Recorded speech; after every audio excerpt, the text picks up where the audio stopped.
Hello guys, welcome back to ఇంకోటెక్ channel. ఈ వీడియోలో మనం లావా బ్లేజ్ ఎక్స్ గురించి అయితే తెలుసుకుందాం. ఈ ఫోన్ వచ్చేసి మనకైతే రెండు కలర్ వేరియంట్స్లో వస్తుంది.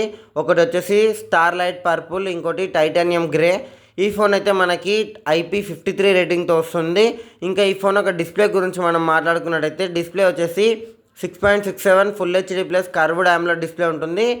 800 నీట్ పీక్ బ్రైట్నెస్తో పాటు 120Hz అయితే ఈ డిస్ప్లే సపోర్ట్ చేస్తుంది. మంచి డిస్ప్లేనే, వెజల్స్ అయితే మనకి క్లియర్గా అయితే కనిపిస్తాయి. ఇంకా డిస్ప్లే పరంగా చూసుకున్నట్టయితే ఈ ఫోన్ అయితే మనైతే డిసప్పాయింట్ అయితే చేయదు.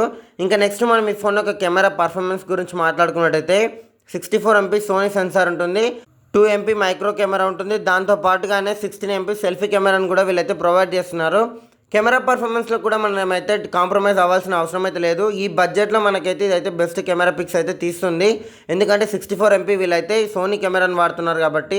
ఇంకా నెక్స్ట్ ఈ ఫోన్ ఒక ర్యామ్ అండ్ రోమ్ గురించి మాట్లాడుకుందాం. ఈ ఫోన్లో మనకైతే LPDDR4Xతో పాటు UFS 2.2తో అయితే ఈ ఫోన్ లాంచ్ అవుతుంది. దీనిలో ర్యామ్ వేరియంట్ మాత్రమే డిఫరెంట్ టైప్స్ ఉన్నాయి. బట్ బేసిక్గా అయితే ఇందులో స్టోరేజ్ పరంగా అయితే 128 మాత్రమే ఉంది. ర్యామ్ చూసుకున్నట్టయితే 4GB, 6GB, 8GB different 3 variants అయితే ఉన్నాయి. బట్ మీరు ఇందులో నాకు తెలిసినంతవరకు అయితే 6GB లేదా 8GB చూస్ చేసుకుంటే బెస్ట్. ఎందుకంటే జనరల్ యూజింగ్కి కానీ మీడియం గేమింగ్కి మాత్రం బెస్ట్ సపోర్ట్ అయితే ఎక్కువ ఉంటుంది. ఇంకా నెక్స్ట్ ఈ ఫోన్ ఒక ప్రాసెసర్ గురించి మాట్లాడుకున్నట్టయితే ఇందులో మనకి మీడియాటెక్ డైమెన్సిటీ 6300 ప్రాసెసర్ని అయితే ఇందులో వాడుతున్నారు. ఇంకా ఈ ఫోన్లో మనం హెవీ గేమింగ్ అయితే చేయలేము, ఎందుకంటే ఇది 6nm ప్రాసెసర్ కాబట్టి. ఇందులో మీడియం గేమింగ్ లాంటివి అయితే ఆడొచ్చు, క్యాండీ క్రష్ కానీ ఫ్రీ ఫైర్ కూడా ఆడొచ్చు. మేబీ చిన్న ల్యాగ్స్ ఉండే ఛాన్సెస్ అయితే ఉన్నాయి. ఇంకా నెక్స్ట్ ఈ ఫోన్ యొక్క బ్యాటరీ బ్యాకప్ గురించి మాట్లాడుకున్నట్టయితే మ్యాసివ్ బ్యాటరీ అయితే వీళ్ళైతే ప్రొవైడ్ చేస్తున్నారు. లావా నుంచి అయితే 5000 mAh మ్యాసివ్ బ్యాటరీ తగ్గట్టుగానే 33 watts ఫాస్ట్ ఛార్జింగ్ సపోర్ట్ అయితే ఈ ఫోన్ చేస్తుంది. ఇంకా ఈ ఫోన్ ఒక ఫుల్ ఛార్జ్ గురించి మాట్లాడుకున్నట్టయితే ఇదైతే మనకి 1.5 hour లోపు అయితే ఫుల్ ఛార్జ్ అయితే అవుతుంది. ఇది మనం జనరల్గా 1 day అయితే కంఫర్టబుల్గా వాడుకోవచ్చు, పర్లేదు జనరల్ యూజర్స్కి అయితే.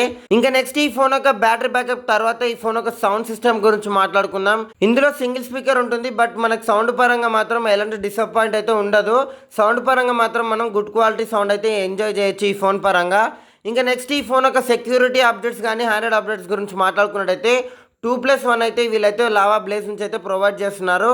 ఇంకా ఫైనల్గా ఈ ఫోన్ యొక్క ప్రైసింగ్ గురించి మాట్లాడుకుందాం. ఎందుకంటే మనకి ప్రైజే ఈ ఫోన్ యొక్క మెయిన్ అట్రాక్షన్. ఎందుకంటే ఈ ఫోన్ వచ్చేసి మనకి డిఫరెంట్ టైప్స్ ఆఫ్ వేరియంట్స్ ఉన్నాయి కాబట్టి మీకైతే డిస్ప్లే పైన అయితే ప్రైసెస్ అయితే డిస్ప్లే అవుతున్నాయి. ఈ ప్రైస్ సెగ్మెంట్లో ఈ ఫోన్ అయితే బెస్టా కాదనేది అయితే కమెంట్ అయితే చేయండి. ఈ వీడియో యొక్క నాలెడ్జ్ మీకు నచ్చినట్టయితే లైక్ అయితే కొట్టండి. ఇలాంటి మరిన్ని వీడియోస్ కోసం ఈ ఛానల్కి అయితే సబ్స్క్రైబ్ చేసుకోండి. ఈ వీడియోని లాస్ట్ వరకు చూసినందుకు thanks. Have a nice day.